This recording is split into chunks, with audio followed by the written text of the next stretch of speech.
Students, मैं हूं अमन खान और आप सब देख रहे हैं अमन केमिस्ट्री क्लासेस।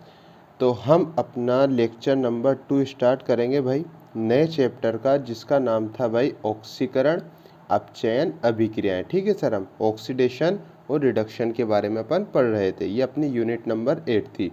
तो उससे पहले अपन अपनी परंपरा को निभाएंगे भाई। हम लेक्चर नंबर 1 में क्या क्या पढ़ का है, तो आप मुझे बताओ कि हम क्या क्या पढ़ का है। कि सर हम लेक्चर नंबर 1 के अंदर एक तो ऑक्सीडेशन और एक रिडक्शन के लिए क्लासिकल धारणा, मतलब क्लासिकल डेफिनेशन, जो बेसिक थी, नॉलेज थी अपने पास, वो अपन पढ़ कर आए हैं। जैसे हमने धारणा पढ़ी ऑक्सीकरण के अंदर, पहली तो हमने क्या देखा भाई, ऑक्सीजन का जुड़ना। मतलब आप किसी भी कंपाउंड में, किसी भी एटम के अंदर ऑक्सीजन को अगर जोड़ दोगे तो वह आपका ऑक्सीडेशन कहलाएगा। फिर हमने दूसरा स्टार पॉइंट पढ़ा ऑक्सीडेशन के अंदर, क्या पढ़ा था, विद्युत ऋणी तत्व का जुड़ना, मतलब नेगेटिव एलिमेंट जो होता था उसका भी जुड़ना ऑक्सीडेशन कहलाता था। फिर हमने देखा हाइड्रोजन का बाहर निकलना, ठीक है, वह भी आपका ऑक्सीकरण या ऑक्सीडेशन कहलाता था। फिर आपने लास्ट स्टार पॉइंट पढ़ा, क्या देखा भाई, इधर आपने नेगेटिव को क्या करा था, जोड़ा था, तो पॉजिटिव एलिमेंट क्या हो रहे थे सर, बाहर निकल रहे थे। ठीक है, पॉजिटिव एलिमेंट एक परमाणु को छोड़कर बाहर चले जाएं या उसे छोड़कर चले जाएं तो क्या कहलाएगा सर, ऑक्सीडेशन कहलाता है। ठीक है सर, अब आते हैं अपन रिडक्शन के ऊपर। तो रिडक्शन के अंदर भी अपन ने 4 स्टार पॉइंट पढ़े। पहला स्टार पॉइंट क्या पढ़ा भाई, इधर ऑक्सीडेशन में हमने पढ़ा था ऑक्सीजन का जुड़ना, तो जस्ट इसका अपोजिट क्या होगा, ऑक्सीजन का निकलना। ठीक है, जैसे मैं लिख दूं CO2 है सर, ठीक है, आप इसको तोड़ दो या ब्रेक कर दो, कुछ भी कर दो, तो कार्बन अलग हो जाएगा और ऑक्सीजन अलग हो जाएगा। ठीक है, इसी तरीके से कार्बन डाइऑक्साइड गैस आपको मिली और आपने इसको जैसे ही कुछ भी घटना इसमें करी आपने, ठीक है, तो आपको दोनों परमाणु बिल्कुल इक्वल मिल गए भाई। कार्बन इसमें से अलग हो गया, ऑक्सीजन गैस इसमें से अलग हो गई। तो आपको ध्यान रखना चाहिए ऑक्सीजन का किसी भी कंपाउंड को छोड़कर चले जाना। पहले ऑक्सीजन कार्बन के साथ थी, फिर जैसे ही आपने इसको विखंडित किया, तोड़ा, तो ऑक्सीजन जो है कार्बन को छोड़कर अलग चली गई। तो आपका क्या हो गया सर, रिडक्शन हो गया। सेकेंड स्टार पॉइंट पढ़ा था आपने विद्युत ऋणी तत्वों का निकलना। ऑक्सीकरण में आप नेगेटिव एलिमेंट्स को जोड़ रहे थे, तो रिडक्शन में आप नेगेटिव एलिमेंट्स को बाहर निकाल दोगे। ठीक है, थर्ड स्टार पॉइंट पढ़ा आपने ऑक्सीडेशन में, क्या पढ़ा था थर्ड, हाइड्रोजन का निकलना, तो रिडक्शन में क्या होगा, हाइड्रोजन का जुड़ना। चौथा star point, last star point क्या था भाई, धन विद्युतीत परमाणुओं का, मतलब पॉजिटिव का, उसमें आपने क्या पढ़ा था सर, बाहर निकलना, तो रिडक्शन में क्या होगा, जुड़ जाना, पॉजिटिव एलिमेंट का जुड़ जाना, क्या कहलाता है सर, रिडक्शन। ये सिंपल सी बेसिक नॉलेज थी जो अपन लेक्चर नंबर 1 में करके आ चुके हैं भाई। अगर आपका बेसिक पूरा क्लियर रहा, बिल्कुल A to Z बेसिक, बड़ा सिंपल है भाई और बड़ा अच्छा लगेगा आपको इस चैप्टर में पढ़ने में। तो अगर आपका बेसिक क्लियर है तो आगे तो कोई दिक्कत आने वाली है नहीं वैसे भी। ठीक है सर, तो अब हम अपने लेक्चर नंबर 2 पर प्रवेश करेंगे भाई बड़े प्यार से। ठीक है भाई, तो लेक्चर नंबर 2 में क्या पढ़ेंगे हम, नया टॉपिक पढ़ेंगे। हमने क्या देखा अभी, ऑक्सीडेशन और रिडक्शन, ठीक है, उसकी जो सबसे पुरानी कथा, सबसे पुरानी डेफिनेशन जो चलती हुई आ रही है ना भाई, वो हमने पढ़ ली। अब जो किस किस प्रकार से आप ऑक्सीकरण और अपचयन को दर्शा सकते हो, मतलब आप यूं मान लो ये आप हो भाई, ठीक है सर, सर ऐसे तो नहीं है हम, बेटा मैंने कहा मान लो, तो आप ऐसे हो, ठीक है, और ये आपके पास यहाँ तक जाना है, ये आपका मान लिया अपन ने टी, टारगेट है आपका, ठीक है, ये टारगेट है, आप इसको अचीव करना चाहते हो, आप यहाँ तक पहुँचना चाहते हो भाई। तो इसका एक रास्ता नहीं है, इसका एक रास्ता इधर से भी है, इसका एक रास्ता इधर से भी, ठीक है सर, एक परफेक्ट रास्ता नहीं है, इसके एक से ज़्यादा रास्ते हो सकते हैं आपको आपका टारगेट अचीव करने के लिए। तो इसी प्रकार से ऑक्सीडेशन एंड रिडक्शन, मतलब ऑक्सीकरण और अपचयन को दर्शाने के या ऑक्सीडेशन या अपचयन को बताने के लिए आपके पास एक परफेक्ट डेफिनेशन नहीं है। ठीक है, हमने धारणा में भी 3-4 पॉइंट देखे भाई। तो इसी प्रकार से एक धारणा वाली क्लासिफिकेशन तो हो गई, क्लासिकल डेफिनेशन आपने देख ली। अब और उससे ज़्यादा कितने तरीकों से आप ऑक्सीडेशन और रिडक्शन को बता सकते हो भाई। ठीक है, हमने एक रास्ता देख लिया, अब हम दूसरे रास्ते पे जाएंगे भाई। ठीक है, तो दूसरी डेफिनेशन या दूसरा तरीका कैसे है कि हम ऑक्सीडेशन और रिडक्शन को डिफाइन कर सके। तो आप हेडिंग डाल लो भाई, संयोजकता धारणा। क्या है अपने पास सेकंड हेडिंग? संयोजकता धारणा। ठीक सर, ओके भाई, लिखिए भाई ये आप ऐसे भी लिख लो, वैलेंसी कंसेप्ट होता है भाई। ठीक है, संयोजकता धारणा होती है वैलेंसी कंसेप्ट। अब आप इसके आधार पर कैसे बता पाओगे कि कौन ऑक्सीडेशन है और कौन रिडक्शन है। ठीक है सर, देखते हैं अपन। लिखिए भाई, इसमें पहला स्टार पॉइंट आएगा, वह अभिक्रिया जिसमें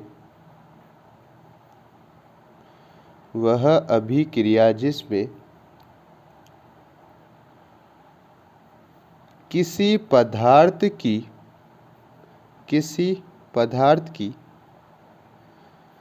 धन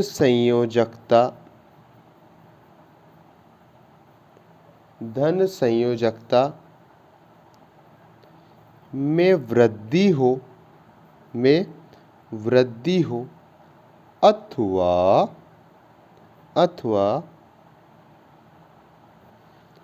ऋण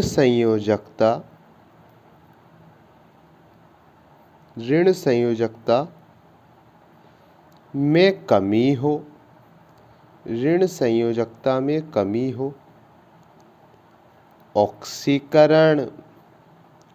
ऑक्सीकरण बोले तो ऑक्सीडेशन कहलाता है। ठीक है सर, क्या बोला अपन ने कि सर हमने बोला कि ऐसी अभिक्रिया जिसमें किसी पदार्थ की धन संयोजकता। अब आपको पता होना चाहिए धन संयोजकता क्या होती है।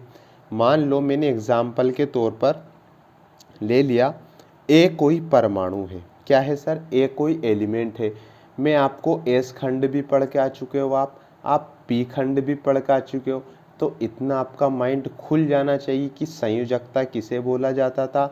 किसी भी एलिमेंट, किसी भी परमाणु के माथे पे जो आयन लगे होते हैं या तो पॉजिटिव होगा या नेगेटिव होगा। ठीक है सर, किसी भी परमाणु के माथे पे जो आयन रहते हैं उन्हें क्या बोलते हो आप?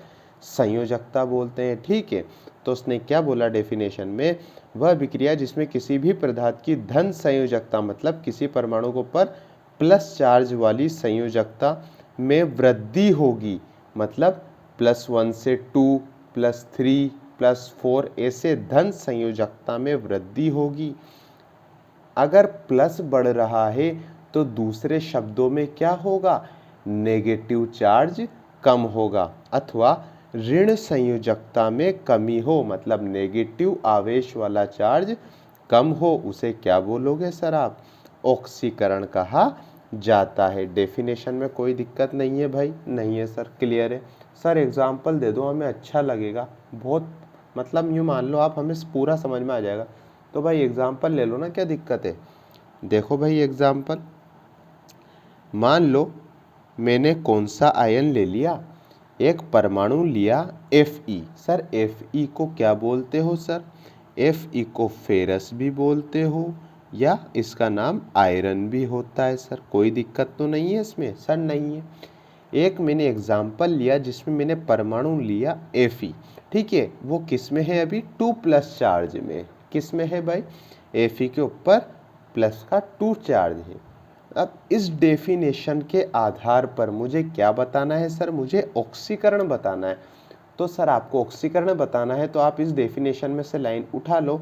इसकी जो माथे पे जो धन संयोजकता है उसमें क्या होनी चाहिए सर, वृद्धि होनी चाहिए। ठीक है, और आप जानते हो जो आयरन होता है ना Fe2+, वो एक तो Fe2+ में पाया जाता है और एक Fe3+ में पाया जाता है। मतलब ये दो प्रकार की, आयरन हमेशा दो प्रकार की संयोजकता बताता है, एक तो +2 होती है और दूसरी +3 होती है।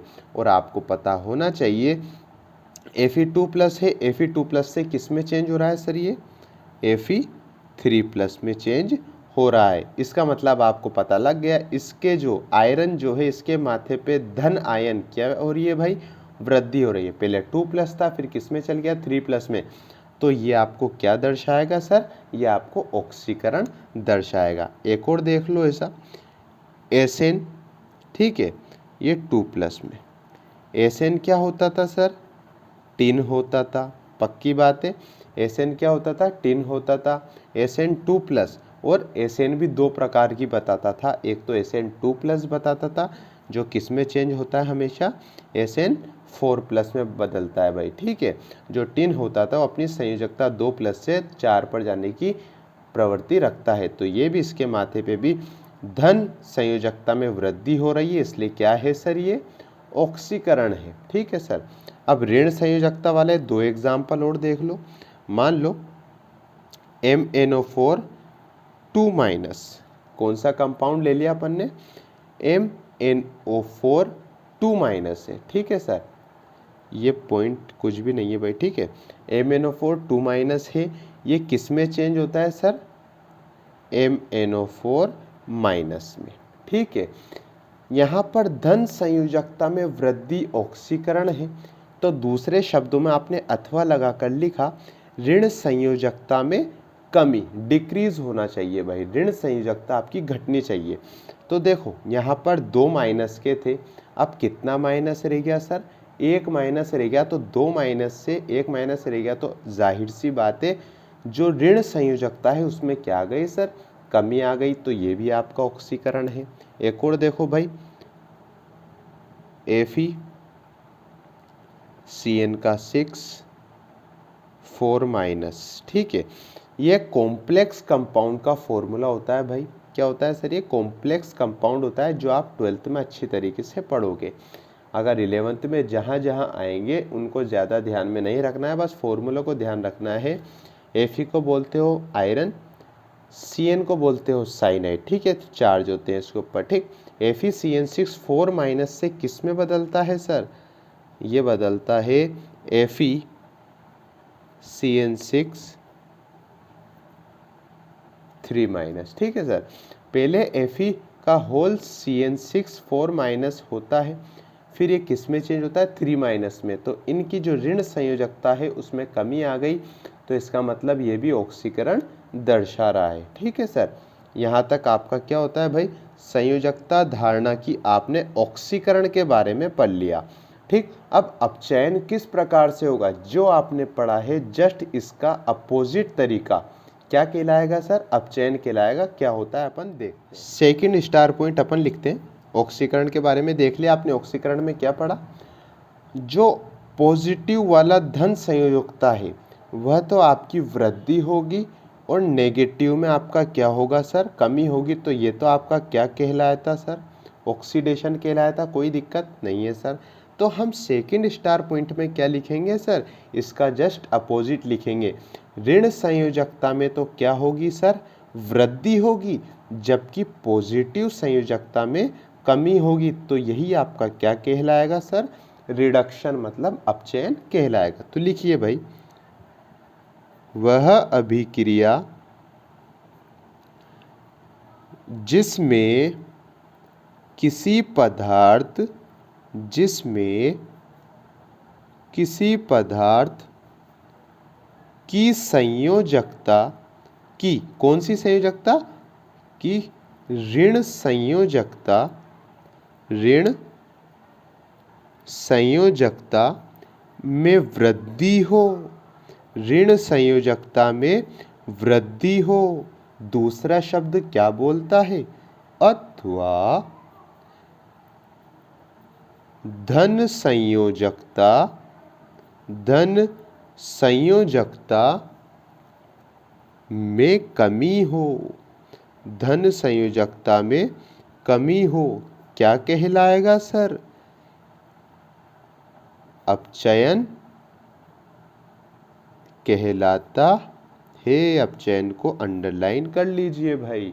क्या लिखा अपन ने सर? हमने लिखा जिसमें ऋण संयोजकता में, अब यहाँ पर ऋण में वृद्धि होगी और धन संयोजकता में कमी होगी सर। ठीक है, तो वह आपका अपचयन कहला देगा। मैंने आपको बोला था ऑक्सीडेशन और रिडक्शन दोनों एक दूसरे के विपरीत मतलब अपोजिट होते हैं सर। ठीक है, इसके भी एग्जाम्पल देख लो, आसानी से समझ जाओगे। वहाँ आप Fe2+ को Fe3+ में बदल रहे थे, उसके माथे के ऊपर जो धन चार्ज था उसको बढ़ा रहे थे, तो आप इधर धन चार्ज को क्या कर दोगे? घटा दोगे। तो अपन ऐसे लिख सकते हैं क्या सर? Fe3+ किस में चल गया? Fe2+ में चल गया। देखो पहले संयोजकता आयरन के ऊपर 3+ थी, जैसे ही आपने किसी भी तरीके से जो भी आपने इसमें रिएक्शन कराई, कुछ भी करा, उसके माथे पे क्या हो गई सर? 2+ के आ गए। पहले 3+ थे, फिर डिक्रीज मतलब कमी हो गई धन आवेश में, तो क्या हुआ? ये अपचयन हुआ। दूसरा देखो, आपने उसमें किस में? ऑक्सीडेशन में Sn2+ को Sn4+ में बदला था, तो यहाँ पर मैं ऐसे लिख सकता हूँ क्या सर? Sn4+ ऑक्सीडाइज्ड हो गया Sn2+ में। पक्की बात है सर। धन आवेश ज़्यादा थे फिर कम हो गए सर, इसका मतलब Sn जो था, टिन जो था, वो ऑक्सीडाइज्ड हो गया, मतलब इसका ऑक्सीकरण हो गया। ऐसा बोलोगे सर? ऐसा नहीं बोलेंगे। क्या बोलेंगे? जब भी आयन में कमी आ जाए तो ऑक्सीडाइज नहीं, रिडक्शन हो गया। पक्की बात है ना सर? भावनाओं में मत बह जाना, सच्चाई पे गौर करना। ठीक है ना भाई? Fe3+ से Fe2+, कुल मिला के बात यह है, माथे पे आयनों की संख्या में कमी आ रही है, तो ये अपचयित हो रहा है या अपचयन इनका हो रहा है। ठीक है सर। यहाँ पर आपने प्लस वाले देखे, तो अब इसका जो अथवा में दूसरे शब्दों में क्या कहोगे? प्लस कम हो रहे हैं तो नेगेटिव वाले क्या होंगे सर? वृद्धि करते हुए आपको दिखेंगे। तो आप उधर क्या लिख रहे थे सर? MnO4 2- किस में जा रहा था? MnO4- में। तो अब यहाँ पर MnO4, ठीक है सर, माइनस जो है यहाँ पर क्या लिखोगे? प्लस में कमी आ रही है तो नेगेटिव में वृद्धि होगी, तो MnO4- किस में चेंज हो सकता है सर? MnO4 2- में चेंज हो सकता है। अपन अभी पहले पढ़ के आए हैं। ठीक है सर, ये आपका क्या है भाई? ये भी आपका रिडक्शन कहलाता है। और आप पढ़ के आए हो एक कंपाउंड में FeCN का होल 6 4- चार्ज होता था। ठीक है सर, वो 3- में जाता था, तो ये -3 वाला किस में जाएगा सर? 4- में जाएगा। जाहिर सी बात है, कोई दिक्कत, ज़्यादा रॉकेट साइंस लगाना ही नहीं है अपन को भाई। 3- से किस में चल गया? ये -4 में चल गया। तो देखो नेगेटिव में तो वृद्धि हो रही है, नेगेटिव कम से ज्यादा की तरफ गमन कर रहा है। ठीक है, तो ये क्या है भाई? अपचयन है। और पॉजिटिव में कमी हो रही है, तो ये भी क्या है भाई? अपचयन है। कोई दिक्कत है क्या सर? हमने क्या पढ़ ली भाई? कौन सी धारणा पढ़ी? अपन ने संयोजकता धारणा पढ़ी। किसके लिए? ऑक्सीकरण और अपचयन के लिए। ठीक है, हमने ऑक्सीकरण अपचयन को क्लासिकल धारणा से पढ़ लिया। हमने ऑक्सीकरण और अपचयन को कौन सी धारणा से? संयोजकता धारणा से भी कंप्लीट कर लिया। आपके पास 2 निष्कर्ष निकलते हैं भाई। क्लासिकल के हिसाब से तो सिंपल अपन ने बोला ही था भाई, ऑक्सीजन का जुड़ना, हाइड्रोजन का निकलना वगैरह। ठीक है, अब आपने जो संयोजकता, जो माथे पे जो आयन होते हैं ना, इनके बेस पे क्या पढ़ा? कि ध्यान रखना, ये बेसिक नॉलेज आपको आगे बड़ी काम आएगी भाई, इसलिए मैं बार बार इन बेसिक चीज़ों पे ज़्यादा ध्यान दे रहा हूँ। ठीक है, जब भी आयन बढ़ जाएं माथे पे प्लस, आयन भी 2 प्रकार के होते हैं, एक तो ऋणावेश होता है और दूसरा धनावेश होता है। ठीक है, अगर पॉजिटिव बढ़े तो आप क्या कह दोगे? फटाफट क्या कह दोगे भाई?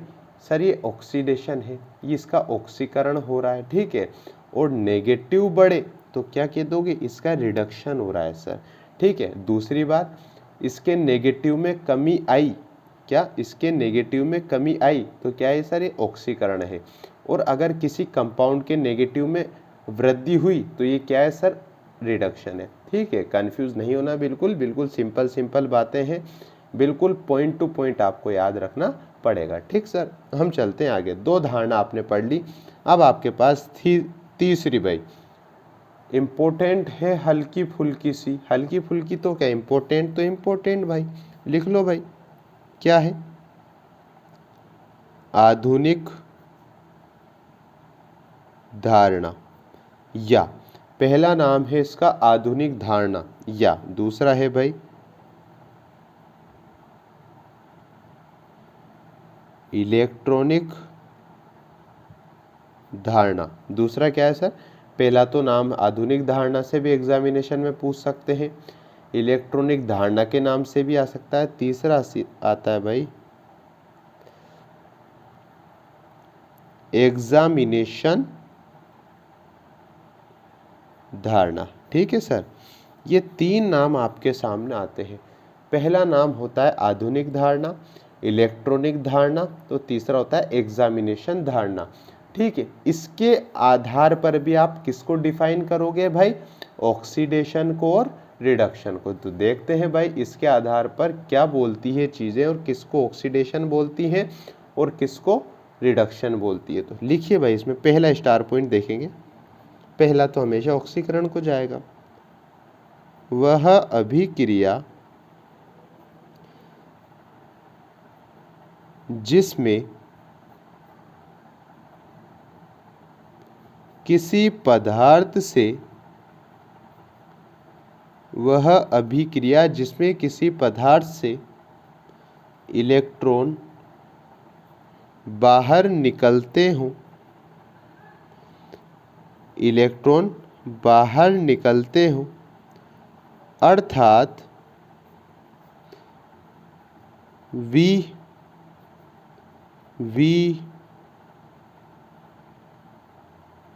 इलेक्ट्रॉनीकरण, किसी परमाणु में से इलेक्ट्रॉन बाहर निकलने को, मतलब इलेक्ट्रॉन त्यागने को क्या बोला जाता है सर, इलेक्ट्रॉनीकरण। ठीक है, इलेक्ट्रॉन बाहर निकलते हो अर्थात इलेक्ट्रॉनीकरण प्रकर्म होता हो, क्या कहलाता है सर, ऑक्सीकरण कहलाता है। पक्की बात भाई, ओके सर, क्लियर है, समझा दीजिए, समझ लो भाई। वह अभिक्रिया ऐसी रासायनिक अभिक्रिया होगी जिसमें पदार्थ कोई सा भी होगा, वह कौन सा होगा वह मैं आपको बता दूंगा। तो किसी भी पदार्थ से इलेक्ट्रॉन क्या हो सर, इलेक्ट्रॉन त्याग दिए जाएं, इलेक्ट्रॉनों को बाहर निकाल दिया जाए, अर्थात इलेक्ट्रॉन को बाहर निकालना क्या कहलाता है, इलेक्ट्रॉनीकरण प्रकर्म जिसमें भी दिख जाए, अगर इलेक्ट्रॉन बाहर निकल रहे हो तो क्या कहला जाएगा, आपका ऑक्सीकरण कहला जाएगा। ठीक सर कैसे, एग्जाम्पल दे दो ना सर, अच्छा लगेगा। तो भाई जो ऊपर एग्जाम्पल लिखे ना वही इसमें यूज होंगे, लेकिन इसको लिखने का तरीका अलग होगा। इसमें आपको इलेक्ट्रॉनों को दर्शाना पड़ेगा कि कितने इलेक्ट्रॉन बाहर निकल रहे हैं। ठीक है सर, तो देखिए भाई, अब आप जानते हो, ठीक है, Fe2+ ले लिया मैंने पहला एग्जाम्पल क्या है सर आपके पास, Fe2+ है। अब देखना भाई, ऑक्सीकरण बताना है, हमने ऑक्सीडेशन में भी इसका Fe2+ का एग्जाम्पल लिया था। ठीक है, यहाँ पर आपको क्या घटना बतानी है, यहाँ पर क्या होना चाहिए, इलेक्ट्रॉन को बाहर निकालना है, मतलब इस Fe2+ में से क्या करना है, इलेक्ट्रॉन को बाहर निकालना है। अब आपको पुराना प्रीवियस अपना पता होना चाहिए भाई, कोई भी एटम अगर इलेक्ट्रॉन का क्या करता है, त्याग करता है, कोई भी एटम इलेक्ट्रॉन का त्याग करता है तो कौन से आवेश का निर्माण करता है, आप जानते हो, इलेक्ट्रॉन कौन त्यागेगा, जिसके पास इलेक्ट्रॉन की बहुत ज़्यादा मात्रा उपस्थित होगी। मान लो अगर इसके पास एक बंदा ऐसा है A और दूसरा बंदा क्या है भाई B, 2 इंसान है, A है और दूसरे व्यक्ति का नाम B है। ए तो है थोड़ा अमीर है भाई, क्या है भाई, बड़ा अमीर है भाई, खूब पैसों की दौलत तबेश से भाई इसके पास। और बी जो दूसरा है वो कौन है भाई, गरीब है भाई, थोड़ा इसके पास कमी है। तो आप जानते हो ये अमीर है और बी गरीब है, तो अमीर के पास पैसे ज़्यादा है और इसका दिल थोड़ा अच्छा है, तो क्या करेगा, गरीब को पैसे देगा क्या भाई, बताओ ना भाई, देगा, इसकी हेल्प करेगा भाई। तो अगर इसने हेल्प करी तो आप जानते हो हेल्प इलेक्ट्रॉन को देने वाला एटम, इलेक्ट्रॉन को जब भी त्यागा जाता है तो उसके पास कौन सा आयन बनता है सर।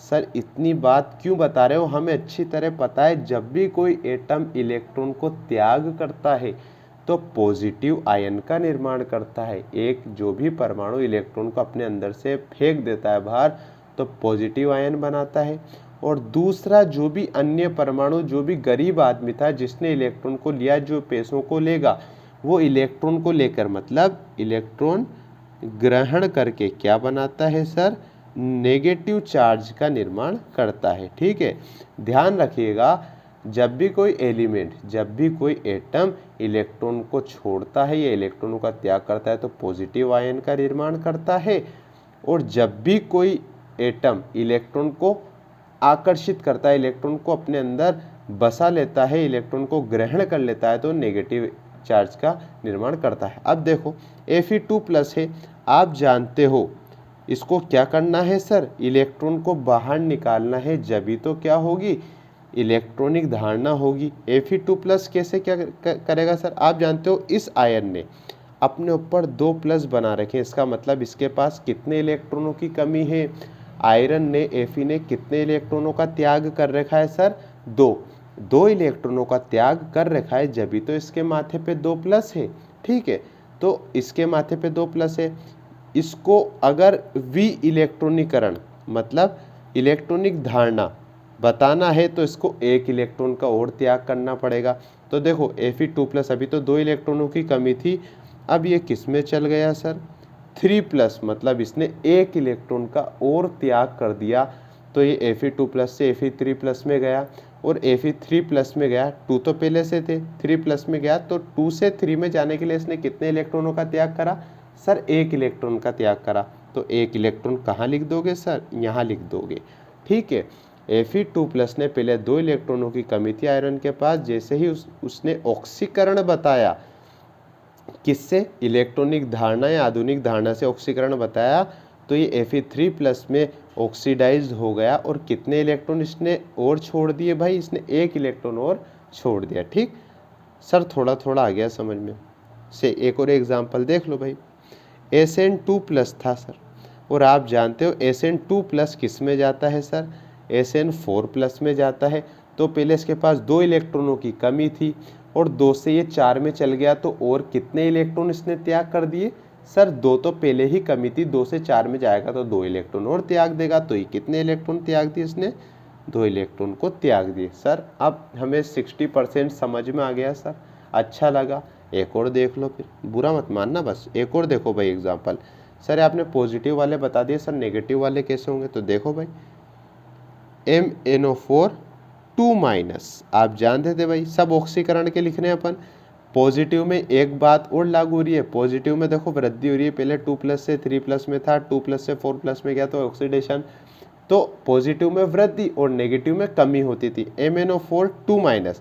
अब यहाँ पर देखो MnO4 2- हमेशा किस में जाता था सर, MnO4- में जाता था। किसके, MnO4- को आपने 2- भी लिखा था, लेकिन वो अपचयन के केस में था। यहाँ पर MnO4 2- से MnO4- में गया। तो देखो आप जानते थे माथे पे अगर ऋण आवेश है तो इलेक्ट्रॉन इसने क्या कर रखे हैं सर, ग्रहण कर रखे हैं। तो यहाँ पे MnO4 ने पहले कितने इलेक्ट्रॉन ग्रहण किए, 2। जैसे ही ये इसका ऑक्सीकरण हुआ तो देखो भाई पहले 2 इलेक्ट्रॉन ग्रहण किए थे, फिर इसने क्या करा सर, क्या करा इसने, 1 इलेक्ट्रॉन का क्या करा, त्याग दिया सर। पहले 2 ग्रहण किए थे ना, फिर बाद में कितने ग्रहण कर रहा है, मात्र 1 ग्रहण कर रहा है, तो 1 इलेक्ट्रॉन कहाँ गया, 1 इलेक्ट्रॉन इधर बाहर निकल गया। सर एक और एग्जाम्पल 4 लिख लो भाई, पूरे अच्छे लगेंगे।